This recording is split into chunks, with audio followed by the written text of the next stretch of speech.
Hola amigos, hola a todos y bienvenidos a un episodio más del Poder de la Enseñanza. En esta oportunidad le doy como siempre, como cada semana, muchas gracias por acompañarme. Es un placer estar con ustedes a través de las escrituras, como siempre lo menciono, y saber de que el objetivo no es solamente de las clases brindar información, sino también brindarles alternativas para que puedan enseñar a las demás personas, para que todos nos podamos edificar en venir a Cristo. Si les agrada, como siempre les hago mención, les pueden dar me gusta, el like, donde está la manito con el dedo apuntando hacia arriba, o también pueden ver, como ustedes saben, en este canal hay dos videos. Un video que tengo con un invitado y obviamente este video o esta clase que es algo personal, donde ya hablo solamente acerca de la clase. En la otra clase es con un invitado para dar puntos de vista, para poder ver otras opiniones. Así que empezamos esta clase que nos toca ya de lleno a un libro que siempre lo hemos escuchado, siempre lo oímos, pero que muy pocas veces quizás lo hemos leído o muy pocas referencias hacemos.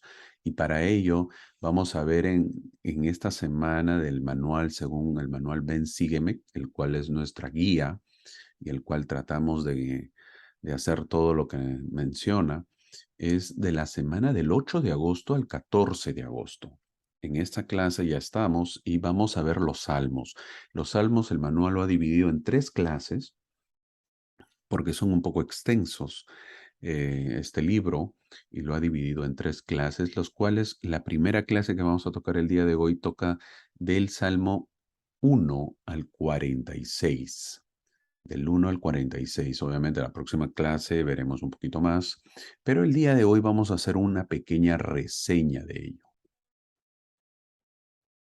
Así que veremos en el título de la clase que da el manual, es con respecto al Salmo 23, que menciona Jehová es mi pastor. En las escrituras judeocristianas, los Salmos es un libro que continúa destacándose como el mayor libro de la literatura devocional que existe.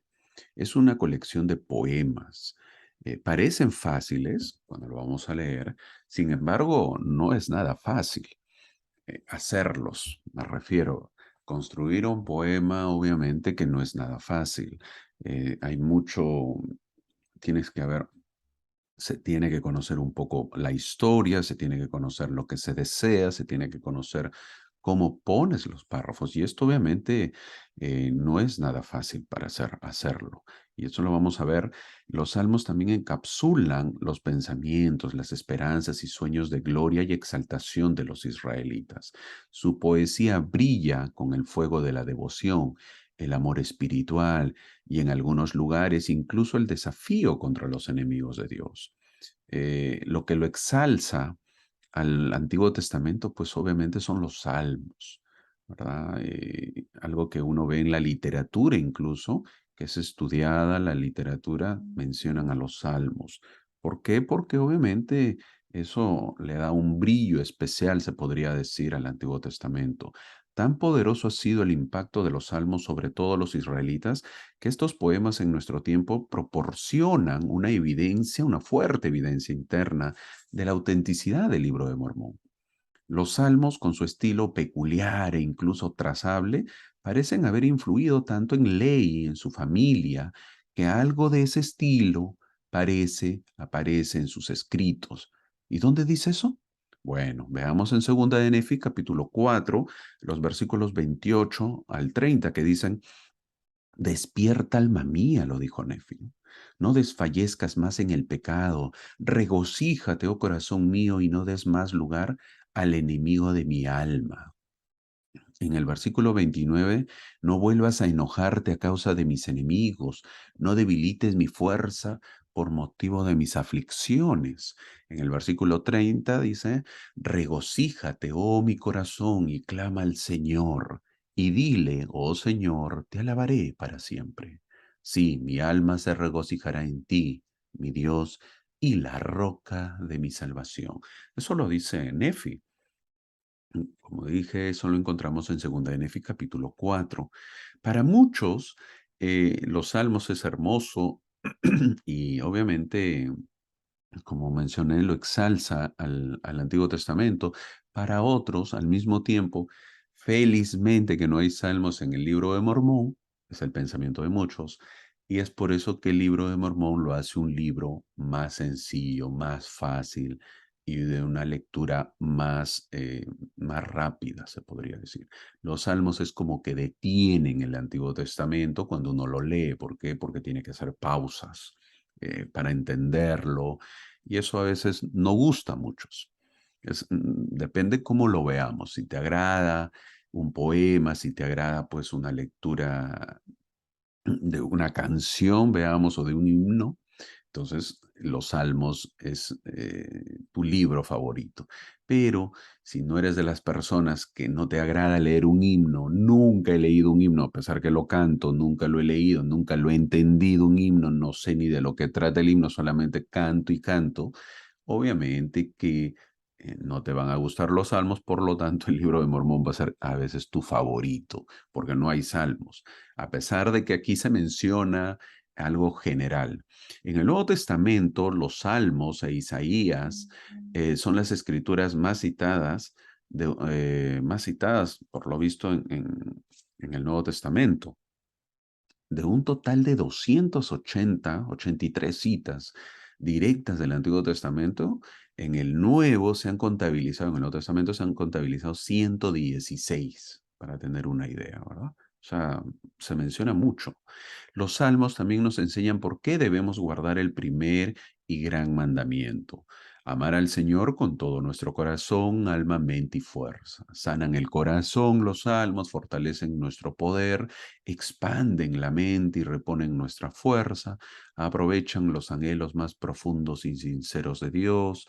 Los salmos son oraciones, son súplicas, son expresiones de gratitud, son himnos, son gritos de auxilio.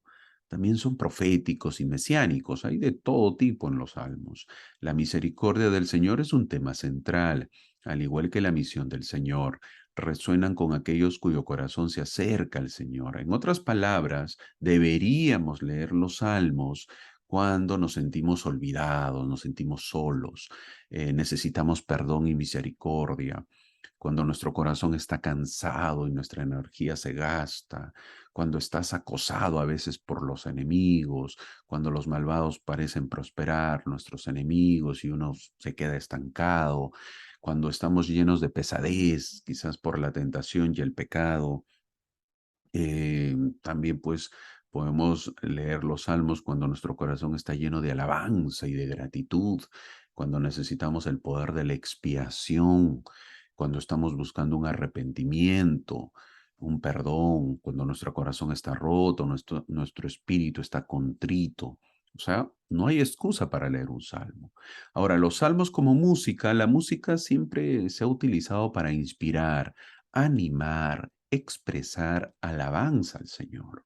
En la época del rey David se cantaban los salmos y al menos 43 de ellos mencionan el canto. Además, los salmos pues nos invitan a hacer un gozoso ruido al Señor, para alabarle con arpa, panderos, instrumentos de cuerda, órganos y címbalos.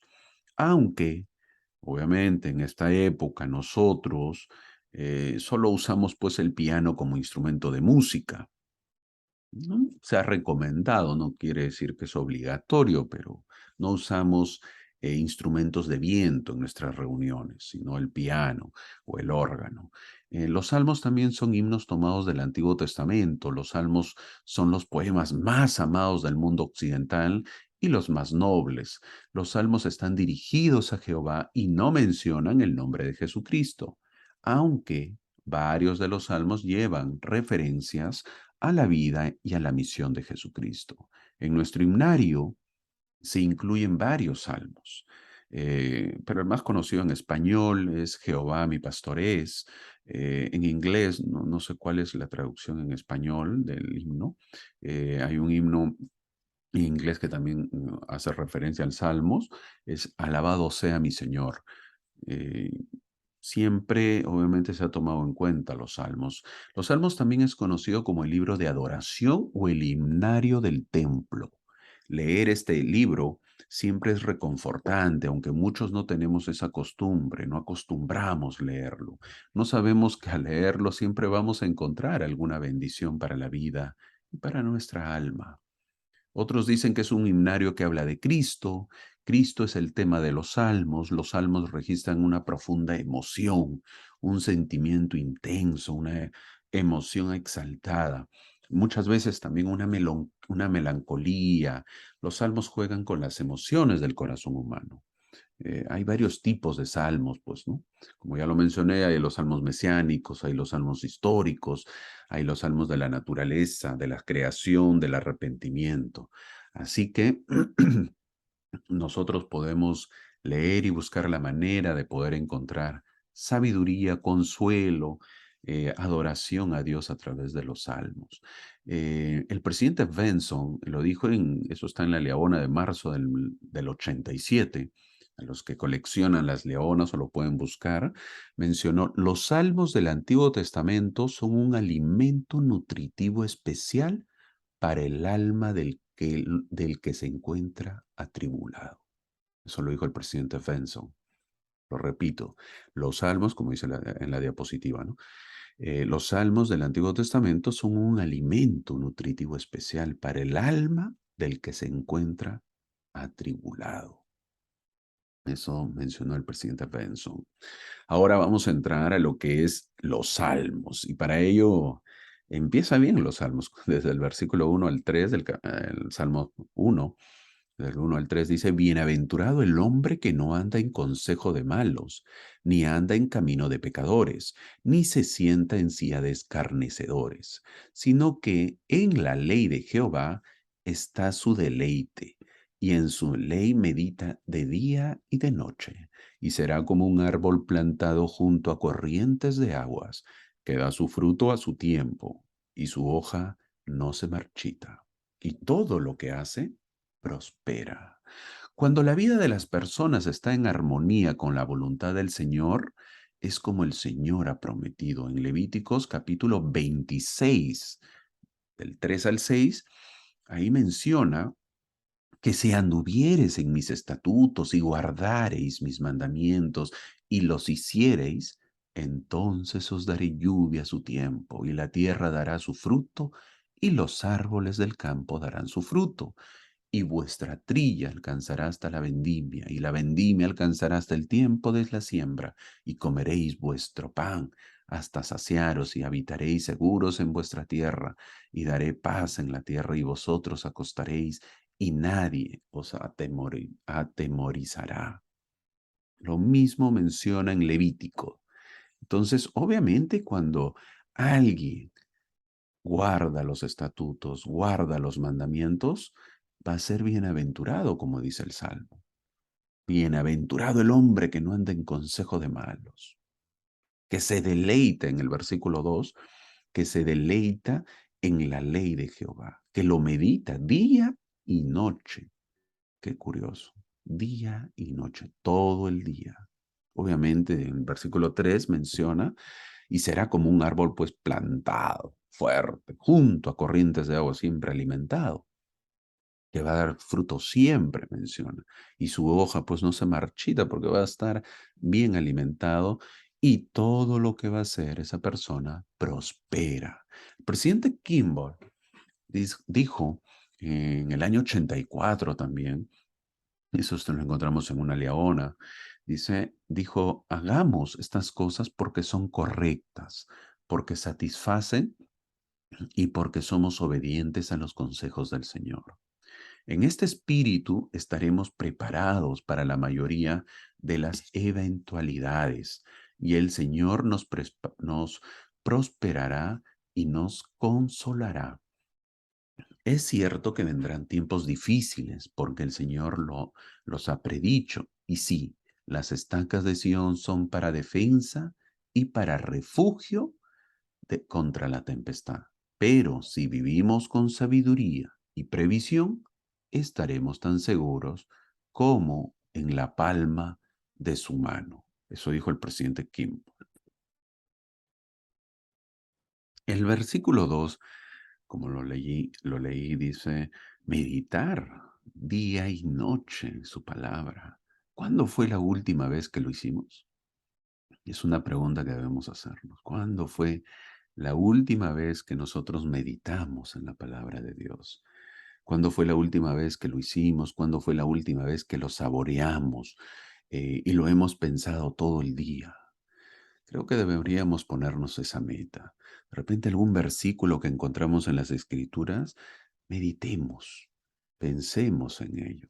De esa manera, obviamente vienen las revelaciones que ahora vamos a ver, y eso pues nos hace recordar al gran Ley, que dice que mientras caminaba y él meditaba, vino la revelación. Son las únicas maneras, no hay otras maneras. José Smith, después de haber leído Santiago, él meditó esas escrituras, le impactaron esos versículos, lo meditó, lo pensó y obviamente fue a la arboleda a encontrar respuesta. Queremos revelación, tenemos que hacer eso. Ahora que vamos a empezar los salmos también, tenemos que saber que son cantos, son alabanzas, pero nosotros que cantamos en la actualidad tenemos un himnario. En español me parece que hay 209 himnos, en inglés hay un poquito más de himnos. ¿Cuántas veces hemos leído un himno? Obviamente que muchos sabemos los himnos, lo cantamos y lo sabemos de memoria quizás, pero ¿cuántos de nosotros hemos leído un himno? Muy pocos. Y debemos hacernos esa costumbre.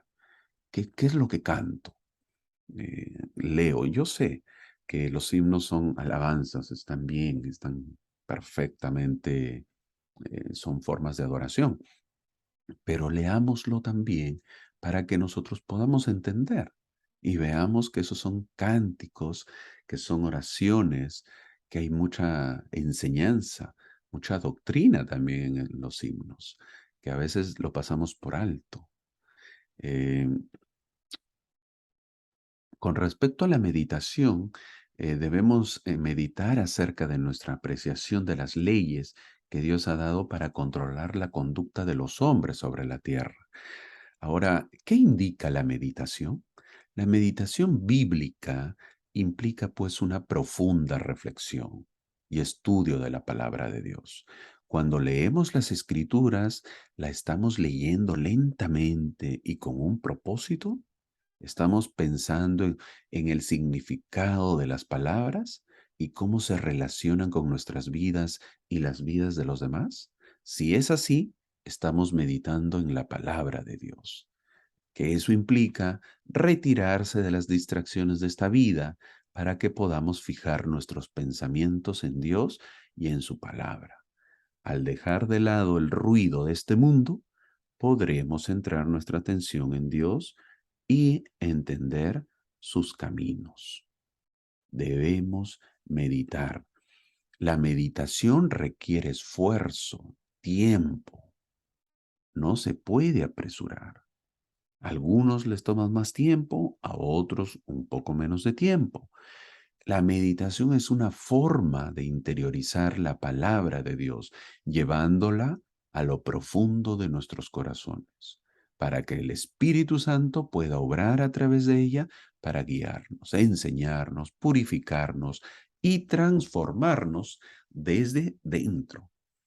Podemos escuchar las escrituras, leerlas y memorizarlas para llevarlas a nuestras mentes, pero también debemos meditarla continuamente en nuestros corazones para que obtengamos una comprensión más profunda de ella y de cómo se aplica a nuestras vidas. ¿Cuándo fue la última vez que tomaste tiempo y esfuerzo para deleitarte en las escrituras? Esa es la pregunta que nos hacemos y la respuesta la tenemos nosotros. La idea es que empecemos, no importa cuándo, pero que lo hagamos. Poco a poco encontraremos que la meditación va aumentando. Tenemos que hacerlo. Si hacemos esto, veamos lo que dice el versículo 3 al final. Todo lo que hace prospera. Pasamos al capítulo o al Salmo capítulo 2 o al Salmo 2, también conocido como el Salmo mesiánico. El elder Bruce R. McConkie dijo: el segundo salmo es mesiánico.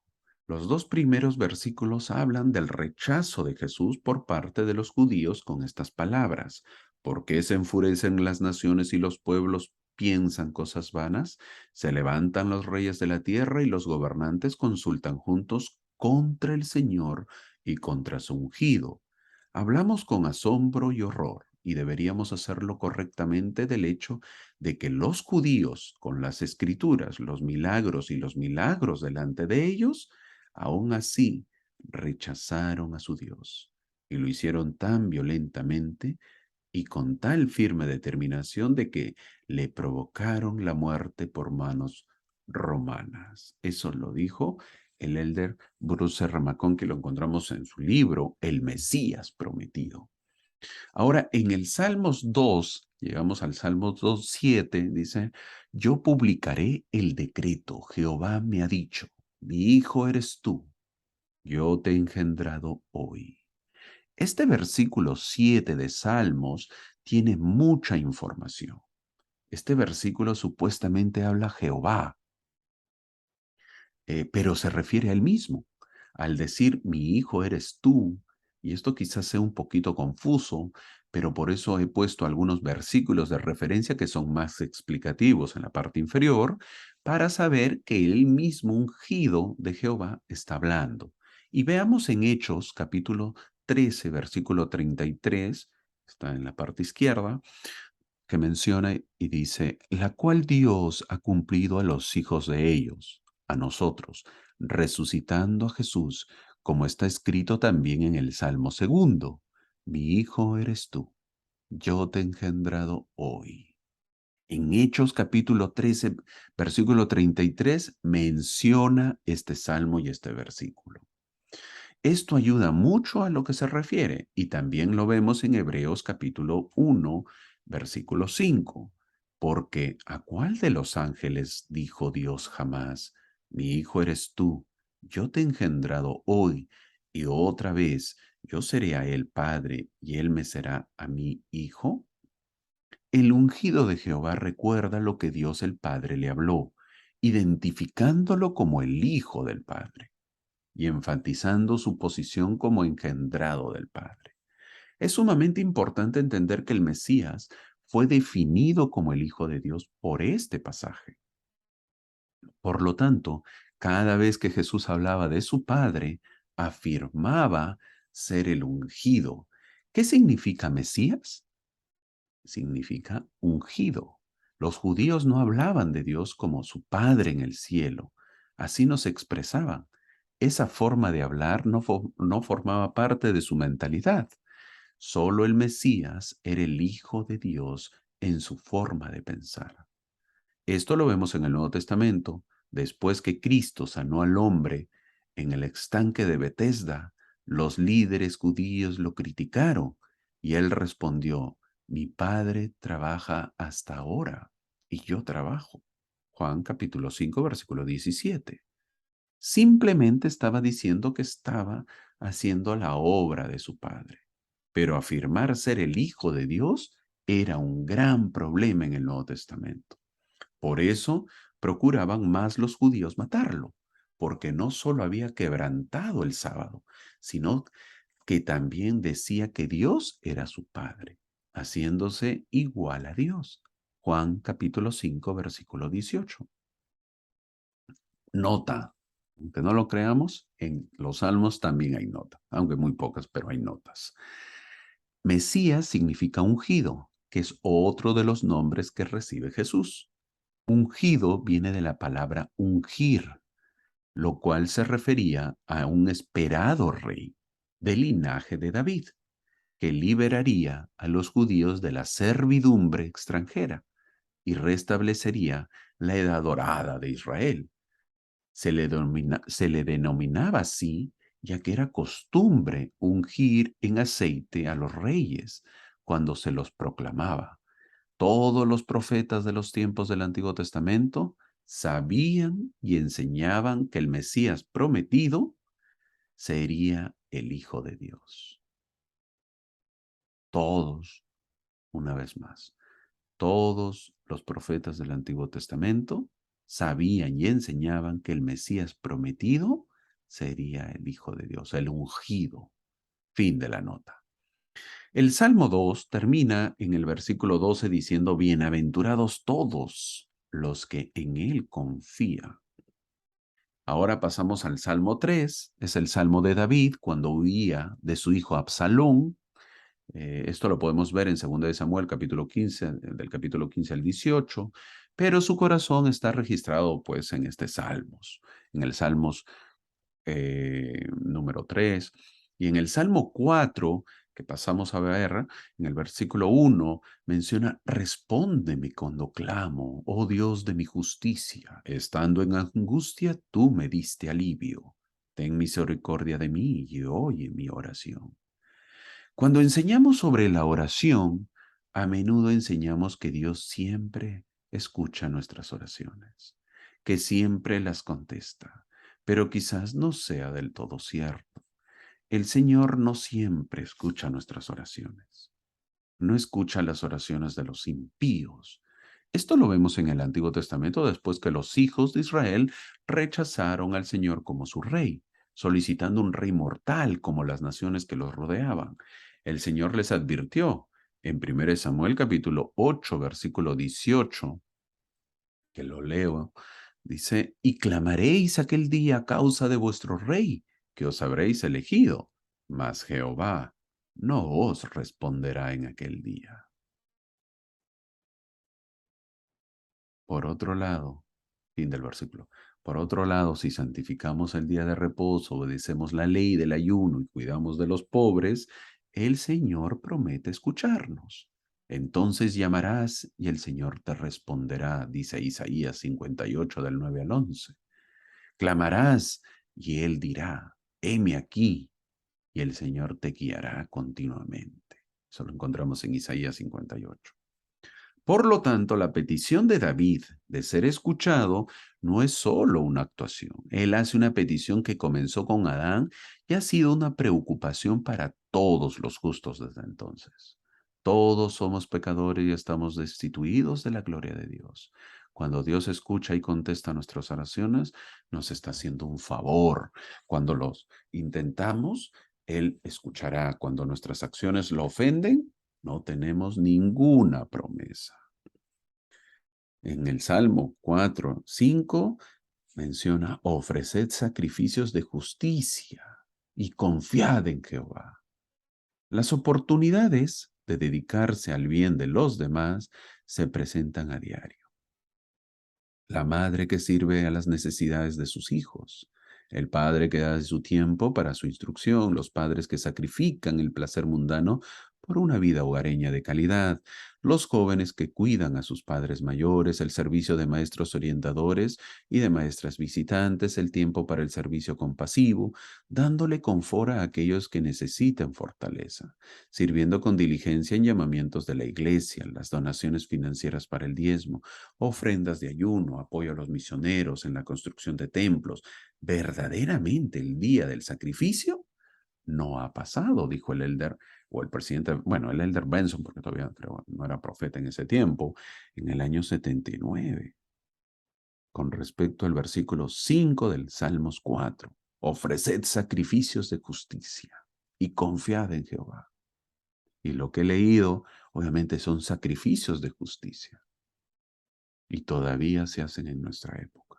Sacrificio pues de la madre, cuando cuida a la familia, sacrificio del padre que tiene que ir a trabajar por la familia, eh, de los jóvenes que ayudan a sus padres, de las maestras visitantes, de los maestros orientadores que visitan, el tiempo para compartir, el servicio, las donaciones, de los diezmos, de los ayunos, cuando dan apoyo a los misioneros.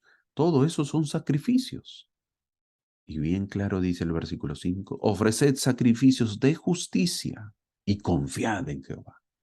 En otras palabras, recompensa habrá. Esas promesas todavía siguen en pie.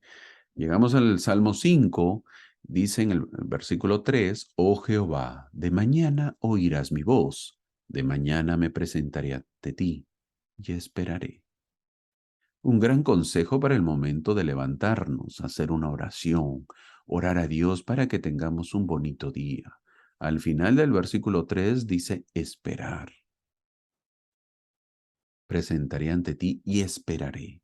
Pero en la versión en inglés dice, lo voy a leer, traducir al inglés de la versión del Rey Santiago, mi voz oirás por la mañana, oh Señor. Por la mañana dirigiré a ti mi oración y miraré hacia arriba.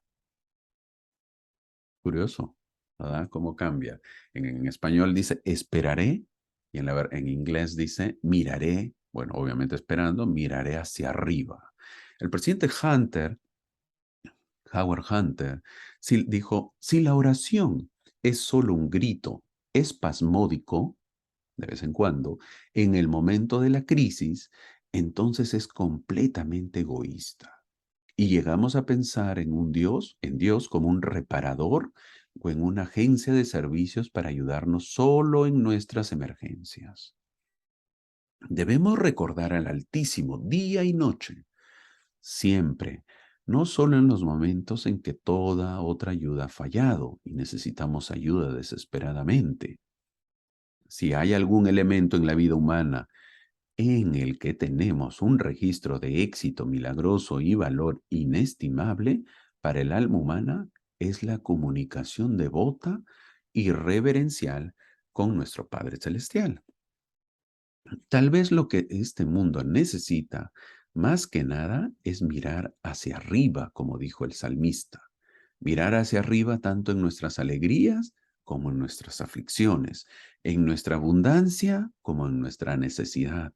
Debemos mirar continuamente hacia arriba y reconocer a Dios como el dador de todo bien y la fuente de nuestra salvación. Jesús miró hacia arriba a lo largo de su ministerio. Oraba constantemente y buscaba fielmente la dirección divina de su Padre en los cielos. Además, reconoció que la obra y la voluntad que vino a cumplir era de su Padre, no la suya. Él, más que ningún otro en la historia de este mundo, estuvo dispuesto a humillarse, a inclinarse y a dar honor y gloria al Altísimo. Eso dijo el presidente Hunter en la Leona de noviembre del año 77. Un poco antigua la Leona, pero sí lo dijo. Y me gusta más en inglés porque menciona que cuando nosotros en la mañana te podemos buscar a Dios a través de la oración, pero luego en español dice presentaré ante ti y esperaré, hay que esperar la respuesta, pero en inglés menciona, me gusta más cuando dice mirar hacia arriba, ¿no? Frases que siempre nosotros debemos dar, siempre mirar hacia arriba, no hacia abajo, mirar hacia arriba. Ahí está la respuesta. En Salmo 6, David pide misericordia. Este salmo parece que lo hace después de lo sucedido con los problemas que tuvo con Urías, con su mujer. El Salmo 6 es conocido como el primero de 7 salmos penitentes. Es una canción de confesión y humildad ante Dios. La pregunta es, ¿cómo son nuestras oraciones? En nuestras oraciones secretas nos golpeamos el pecho y nos presentamos con el alma desnuda o presionamos a Dios para que vea nuestras virtudes. Esa es la gran pregunta. Lo voy a leer en los versículos 1 y 2 que dice Jehová, no me reprendas en tu furor, ni me castigues con tu ira. Ten misericordia de mí, oh Jehová, porque yo estoy debilitado. Sáname, oh Jehová, porque mis huesos se estremecen. Pidamos misericordia porque somos insignificantes, y eso lo entendió muy bien David, después de haber estado obviamente con la esposa de Urías y haber matado al esposo. El versículo 6, cansado, estoy por mis quejidos, menciona. Todas las noches inundo de llanto mi lecho, riego mi cama con mis lágrimas. Ese era el sufrimiento que tenía David. ¿Cuántas veces a veces también nosotros, por las cosas que nos han pasado, por las atribulaciones que hemos tenido, las tribulaciones, por los problemas que hemos pasado, hemos invocado así como David. Eh, ¿Cuántas veces hemos dicho como el versículo 6, cansado estoy por mis quejidos? Y obviamente en nuestras noches eh, hemos inundado de llanto, pues nuestras almohadas, nuestras sábanas mojadas con nuestras lágrimas. Nos parecemos a veces a David. Y él lo hizo buscando el perdón. Nosotros creo que también en a veces momentos de tristeza. En el Salmo 7 vemos que David confía en los juicios de Jehová. El versículo 8 dice, Jehová juzgará a los pueblos. Júzgame, oh Jehová, conforme a mi rectitud y conforme a mi integridad. Obviamente que él también ya luego trató de hacer una buena vida. Ojalá que digamos lo mismo. Júzgame, oh Jehová, conforme a mi rectitud y conforme a mi integridad. Si nos juzgara en este momento, ¿cómo estaríamos? Es la pregunta. Ahora veremos qué es la integridad. Para mí, el principio de integridad es una de las mayores bendiciones. Esto lo dijo Wilford Woodruff. Estoy leyendo lo que dijo Wilford Woodruff. Para mí, el principio de integridad es una de las mayores bendiciones que podemos poseer. El que se muestra fiel a sí mismo o a sus hermanos, a sus amigos y a su Dios, tendrá dentro de sí la evidencia de que es aceptado, tendrá la confianza de su Dios y de sus amigos. Es un principio grande y glorioso, es algo que te da esa seguridad en tus amigos de que puedes confiar tu propiedad, tu vida, tu todo en manos de tus hermanos. Eso dijo Wilford Woodruff. Eso es con respecto a la integridad. Es una de las mayores bendiciones que podemos poseer, dijo. Ahora vamos a leer el versículo 9 del Salmo 7. Dice, termine ahora la maldad de los inicuos y establece al justo, pues el Dios justo pone a prueba el corazón y la mente. El elder Neil Maxwell dijo, todos tienen pruebas. Parece que Dios siempre está estirando a los que más le sirven con mansedumbre. A veces, sus mejores alumnos, los alumnos de Dios, experimentan los cursos más rigurosos y continuos. Eventualmente, cada padre o hijo que demuestre ser un hombre de Cristo se convertirá en un alumno distinguido de la escuela de la aflicción, graduándose con honores. Esta es una doctrina invernal, o sea, dura, fría, triste, pero verdadera. Eso lo dijo el elder Neil Maxwell, lo encontramos en la Leona en el año 93. Todos tenemos pruebas. Según el Salmo 7 dice, pues el Dios justo pone a prueba el corazón y la mente. Corazón y mente, es decir, tus sentimientos y tu raciocinio, tu vida y tu forma de amar espiritual. Todo te pone a prueba. Ya lo vimos eso en el libro de Job. En el libro de Job vimos a un hombre cómo pasó todas esas pruebas. Algo triste. Ahora veremos algo más de las pruebas. Vamos a leer un poquito más. Leemos en las Escrituras, eso lo dijo Rulon Wells. Leemos en las Escrituras y se nos ha dicho de vez en cuando que el Señor tendrá un pueblo probado. Lo único que permitirá al pueblo resistir las pruebas que le sobrevengan será el conocimiento que tenga de que esta es la obra de Dios.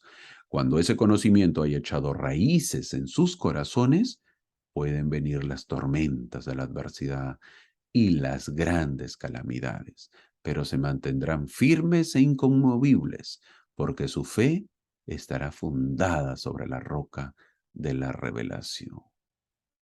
Eso lo dijo en una conferencia. Lo único que permitirá, dice, al pueblo resistir las pruebas que le sobrevengan será el conocimiento que tenga de que esta es la obra de Dios. Y eso tenemos que saberlo.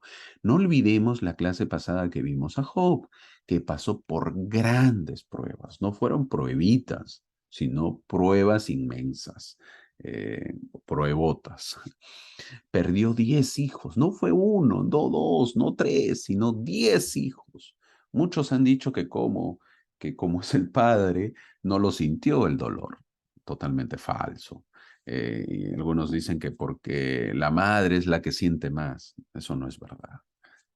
No es uno, no es dos, ¿no? Fueron muchos hijos lo que perdió y fue un dolor muy grande, obviamente para la esposa también, pero el dolor que sintió Job fue muy grande.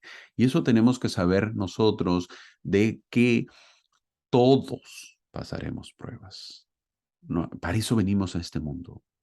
Por lo tanto, si conocemos nosotros a alguien y creemos nosotros analizándonos, yo desde que nací tuve pruebas de economía, tuve pruebas de aflicción, perdí a papá, perdí a mamá, perdí a mi hermano, perdí a mi abuela, a mi papá, a mi abuelo, a un ser querido. eh, el esposo falleció, la esposa falleció, fui huérfano de padre y madre, etcétera, cualquier prueba. Y hay otros que yo veo que no tienen pruebas, que es una vida de paz y felicidad, tienen una bonita casa, han nacido en todo, tienen trabajo, tienen comodidades, y ya los conozco 30 años y no han pasado ninguna prueba. Falso. En algún momento el ser humano pasa pruebas y no lo sabemos, no lo sabemos. La idea es estar preparados. Yo he conocido personas de 70 años, de 50, 60, 70 años, que han perdido a su padre, que tienen 90, 95 años de edad y les ha impactado terriblemente en sus vidas. Sí le digo, terriblemente. No lo han superado por mucho tiempo. Imagínense cuánto tiempo han vivido con el padre obviamente anciano, morir de vejez, pero aún así no lo entendieron. Les costó entenderlo. Les ha tomado tiempo entender esa pérdida. Y obviamente que otros, pues a la edad de 3 años, a la edad de 10 años, pierden a un familiar, pierden a una mamá, pierden a un papá. Y así tienen que aprender a vivir.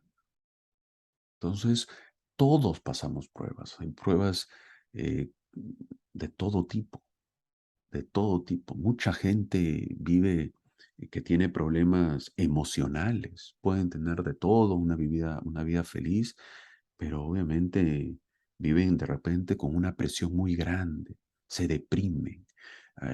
Nadie sabe el motivo. Viven con una presión, eh, la presión les sube, viven con enfermedades emocionales. Entonces, nosotros hemos venido a este mundo a pasar pruebas y eso tenemos que saberlo. Pero bien claro dice aquí en la diapositiva, cuando el conocimiento de la obra de Dios haya echado raíces en nuestros corazones, venga lo que venga, tormentas de la adversidad y grandes calamidades, pero vamos a estar firmes e inconmovibles, porque nuestra fe estará fundada sobre la roca de la revelación. Vamos a seguir adelante, que ese es el propósito. Ese es el propósito. En el Salmos 8, en este salmo David habla de la gloria de Dios y de cómo la gloria del hombre y su destino se reflejan en Dios. Veamos los versículos del 3 al 5. Dice, cuando contemplo tus cielos, obra de tus dedos, la luna y las estrellas que tú formaste, digo, ¿qué es el hombre para que tengas de él memoria? ¿Y el hijo del hombre para que lo visites? Pues le has hecho un poco menor que los ángeles y lo coronaste de gloria y de honra. Estas magníficas palabras declaran la maravilla del hombre. Y cuando hablo de hombre, por supuesto hablo también de la mujer. Todos somos hijos de Dios y hay algo de su divinidad dentro de cada uno de nosotros. Si el Señor ve grandeza en nosotros, ¿cómo deberíamos vernos nosotros mismos? Todos hemos sido bendecidos con muchos talentos y habilidades. El versículo 5 menciona que le has hecho un poco menor que los ángeles. No somos inferiores. Eso quiere decir que el ser humano está un poquito debajo de un ángel. Es obvio. ¿Por qué? Porque el ángel es ministrante para el hombre. ¿Por qué? Por encargo de Dios. Y lo vemos en el claro ejemplo de los ángeles que se le aparecieron. El ángel Moroni se le apareció al profeta José Smith. Un ángel se le apareció a María. ¿Para qué? Para comunicar las buenas nuevas. Un ángel vio el profeta. ¿Se acuerdan qué profeta? ¿Elías o Eliseo? Recordemos, cuando estaban con su asna, caminando, yendo en contra, se le apareció. Entonces, en el Antiguo Testamento vemos eso, que se le apareció un ángel. ¿Para qué? Para ministrar al profeta que iba en contra, ¿verdad? Con su asna, y es más, que lo hace hablar al asna. En los tiempos de Elías y de Eliseo, antes de eso. En los Salmos 9 y 10 son salmos mesiánicos. Se detalla cómo Jehová juzgará al mundo. El Salmo 9, 8, versículo 8 dice, y él juzgará al mundo con justicia, juzgará a los pueblos con equidad. En el Salmo 11, David se regocija que Jehová esté en su santo templo, a pesar de que él no puede construir un gran templo. En el Salmo 11:4 menciona, Jehová está en su santo templo. Es lo que dice. Y en el Salmo 14, versículo 1 dice, y dice el necio en su corazón, no hay Dios. ¿Cuál es entonces el sentido de la vida con respecto a este versículo? Dice el necio en su corazón, no hay Dios. ¿Cuál es entonces el sentido de la vida? ¿Cuáles son sus propósitos centrales? ¿Podrán alguna vez ser identificados y comprendidos por los mortales? Estas son preguntas que de una forma u otra han ocupado el tiempo y la atención de hombres y mujeres reflexivos a lo largo de los siglos. Algunos creen que no hay Dios y que el fin de toda vida humana es la aniquilación personal, una oscura filosofía de la desesperación que lleva a la conclusión inevitable de que la vida no tiene sentido y que no importa lo que uno haga ni cómo trate a los demás. Tales personas piensan que la crueldad y la compasión, el amor y el odio, el bien y el mal carecen por igual de sentido. En tal pensamiento no hay lugar para el pecado, el arrepentimiento o el perdón. No olvidemos que la creencia en Dios está en declive en muchos países. Cada vez más a los jóvenes no se les enseña el Evangelio, no se les enseña la palabra de Dios, no hay oración matutina, no hay oración para la bendición de los alimentos y tampoco hay oración al acostarse. Entonces, ¿cómo crece un jovencito? ¿En quién cree? En su adultez, obvio, si sigue así, dirá pues que no hay Dios, que Dios no existe. Ojalá que demos importancia mucho más a los jóvenes para que su fe crezca. Recuerdo que contaba una abuelita, eh, una hermana que era abuela de la iglesia, que obviamente llegaron ya feliz y contenta, preparó comida porque llegaban sus nietos a, a comer a su casa, a visitarla, y llegaron y ella preparó la comida, ya les había preparado su comida favorita, la abuela estaba contenta, les sirve la comida, sirve a todos, y dice que mientras ella esperaba comer con ella, con sus nietos, los nietos ya empezaron a comer, porque les sirvió a ellos primero, empezaron a comer y en ningún momento oraron. Y ella dijo, y estos comen como animalitos. Y ella les dijo, hey, un momento, eh, hay que hacer la oración. ¿Qué es eso, abuelita? Obviamente es donde la abuelita en este caso, la hermana, se dio cuenta de que sus nietos crecían sin conocer a Dios.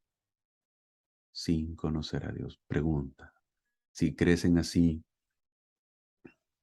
¿estará bien lo que dijo el Salmos capítulo 14, versículo 1? Dice el necio en su corazón, no hay Dios, no hay Dios. Si no enseñamos, será difícil que conozcan a Dios. Salmos 16:10. El versículo 10 dice, porque no dejarás mi alma en el Seol, en el infierno, quiere decir. Las únicas almas que quedarán en el infierno son los hijos de perdición, después de su sufrimiento en la prisión espiritual, obviamente. Todos los demás serán resucitados por la resurrección de los muertos mediante el triunfo y la gloria del Cordero, para heredar uno de los tres reinos de gloria.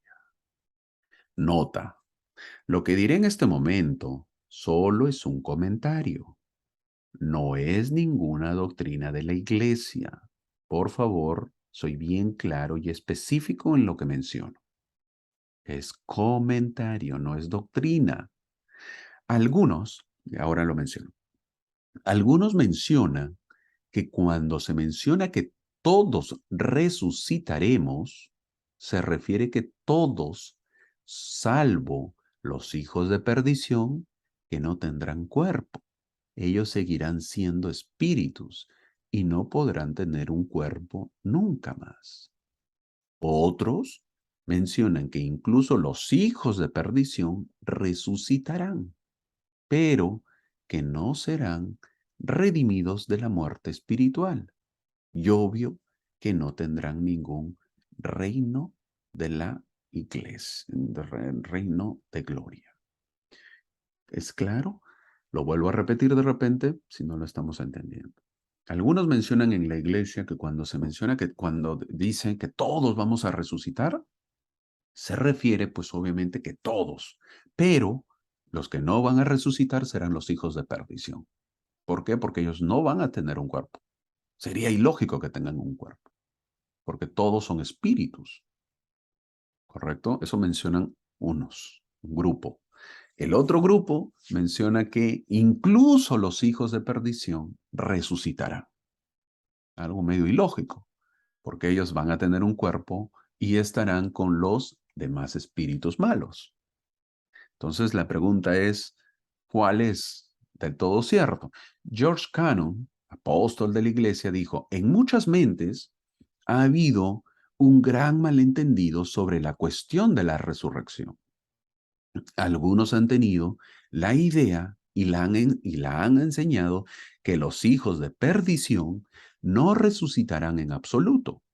Ellos basan esta idea y extraen esta conclusión de los párrafos 38 y 39 de la sección 76 del libro de Doctrina y Convenios. Ahí está el error, ¿no? Ahí no el error en el versículo, sino que eso es lo que propaga que se haya el malentendido de repente, o algunos tienen una idea y los otros obviamente tienen otra idea. Sin embargo, el canon dice, sin embargo, una lectura cuidadosa de estos versículos y especialmente de los párrafos anteriores mostrará que el Señor en este lenguaje no excluye ni sugiera a los hijos de perdición de la resurrección. Es claro que la intención es referirse a ellos explícitamente como los únicos sobre quienes la segunda muerte tendrá algún poder. Esta clase excluida son los únicos sobre quienes la segunda muerte tendrá algún poder y los únicos que no serán redimidos en el debido tiempo del Señor, después de los sufrimientos de su ira. Fin del comentario. Fin del comentario, más no de la nota. Una vez más, no es doctrina, solo es un comentario. Algunos dicen que no hay resurrección y otros dicen que sí. Esto es referente a los hijos de perdición. Así que al leer la sección 76 y analizarlo, si desean conocer más y sacar sus propias conclusiones. ¿Y esto por qué lo mencioné? Porque en el versículo 10 del Salmo 16 dice, que ya lo leí, dice, porque no dejarás mi alma en el infierno, en el Seol. No lo vas a dejar ahí. Eh, eh, las únicas almas que quedarán en el infierno, pues son los hijos de perdición, después de sus sufrimientos en la presión espiritual.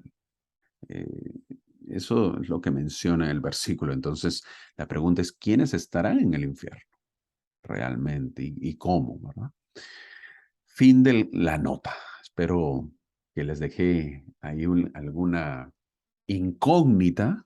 Obviamente, si desean conocer un poquito más, a ir a Doctrina y Convenios, la sección 76 habla de eso, y analizarlo y pensarlo. Ahora, volviendo a David, para muchos David perdió pues su exaltación, pero no llegó a ser un hijo de perdición. por lo que un grado de gloria pues tendrá, ¿no? La exaltación muy difícil, dicen algunos, pero gloria sí tendrá, alguna de ellas.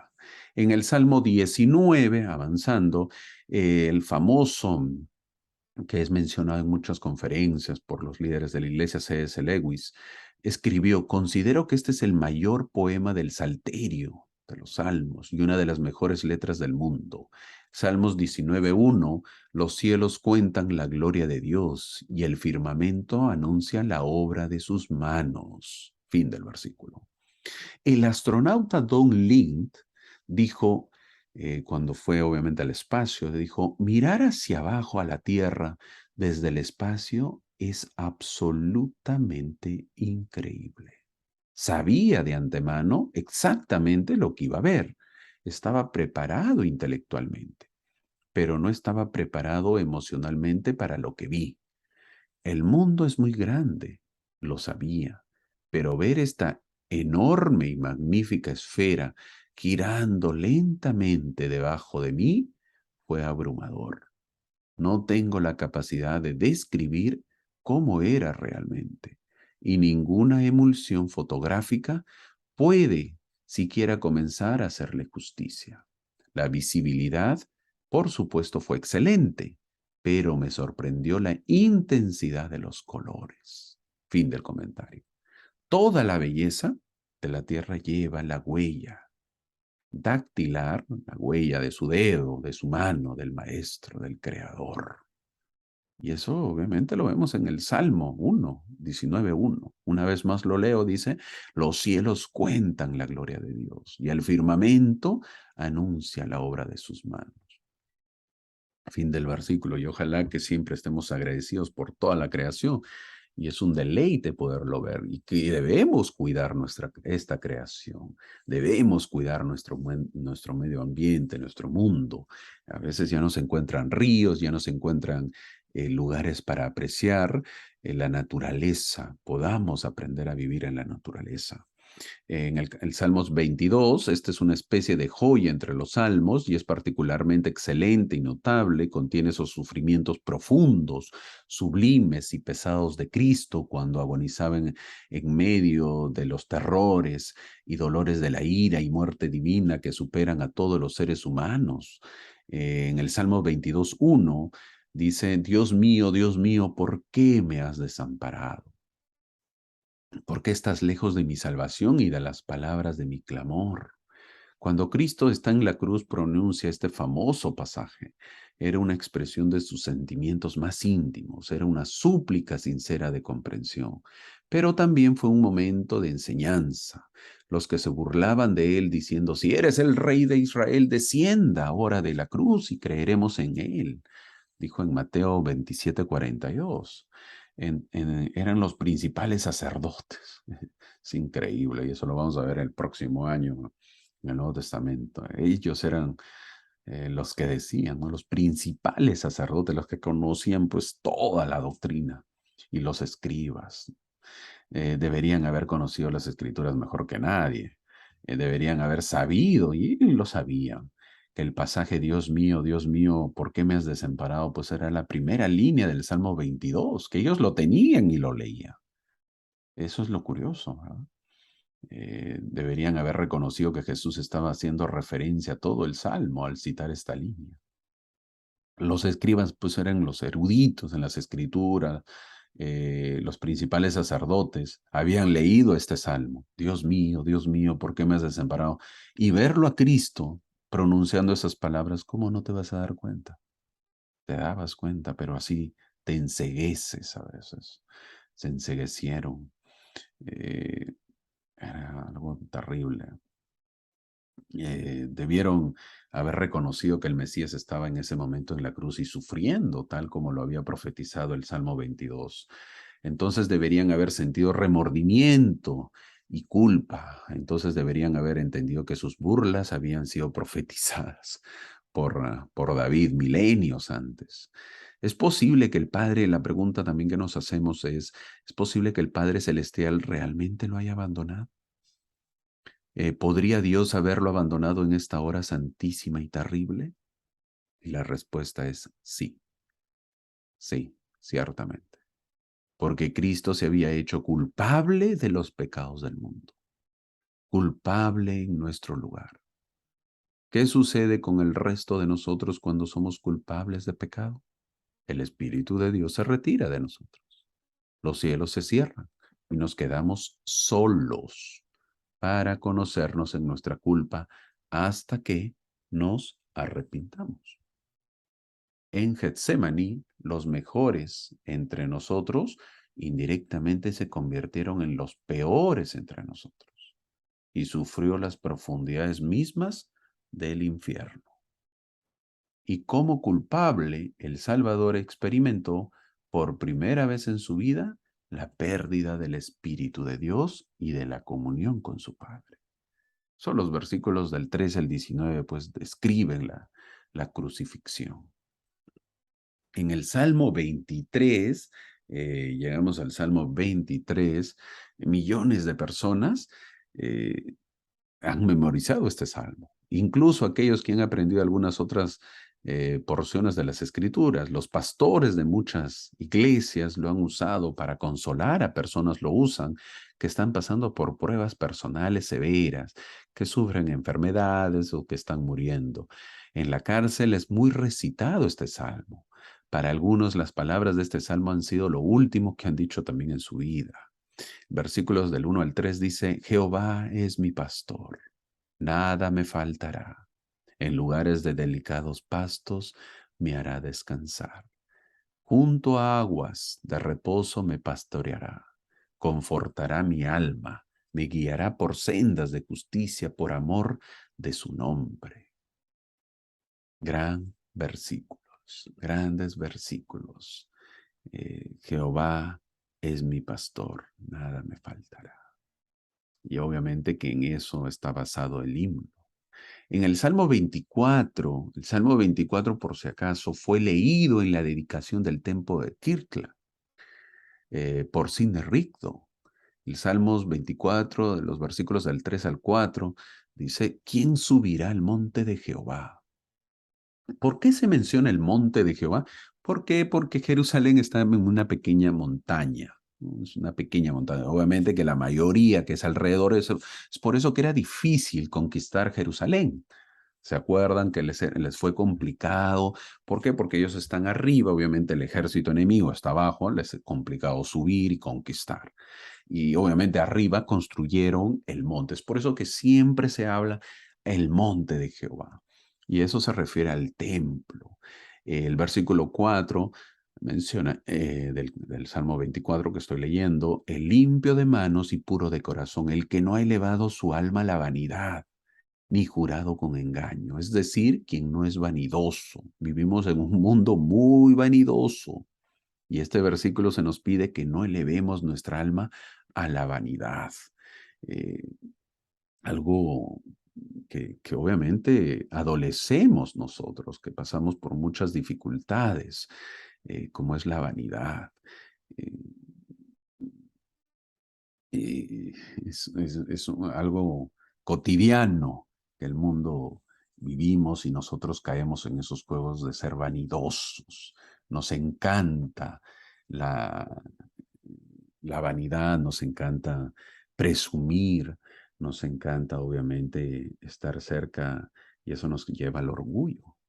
Eh, el mundo se puede dar cuenta y lo vemos como cuando alguien es nombrado a algún cargo, quizás político o en la empresa o en un cargo de responsabilidad en el trabajo o algo, ya empieza, obviamente, el pecho parece que se les agranda y empiezan a caminar diferente. Eh, obviamente que la vanidad empieza a ser parte de su vida, cuando debería ser todo lo contrario.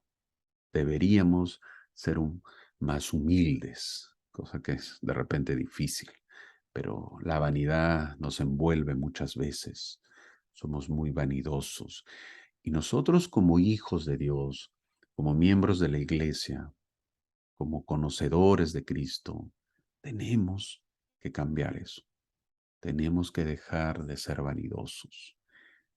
Es verdad que se nos pide ir a la iglesia con nuestros mejores atuendos, con nuestras mejores ropas, pero también olvidamos la última parte, de lo más sencillo.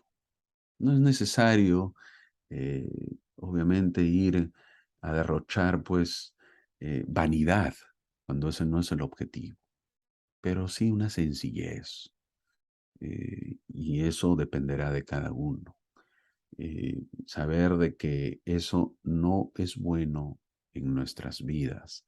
Eh, Tendríamos que ser más humildes. Llegamos al Salmo 30. En el Salmo 30 dice, porque por un momento será su furor, en el versículo 5, mas en su favor está la vida. Por la noche durará el llanto y a la mañana vendrá la alegría.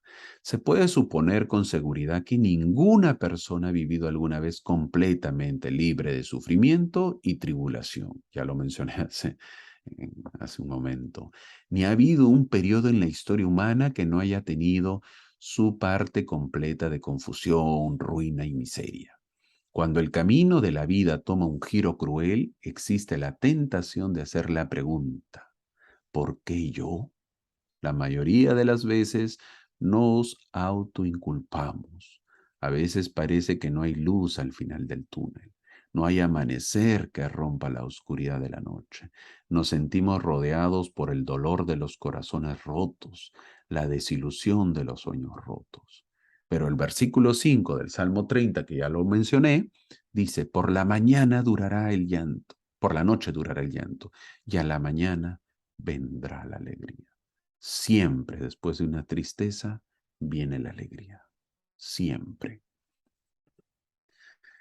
Ahora, ¿cuál es el resumen de todos estos salmos?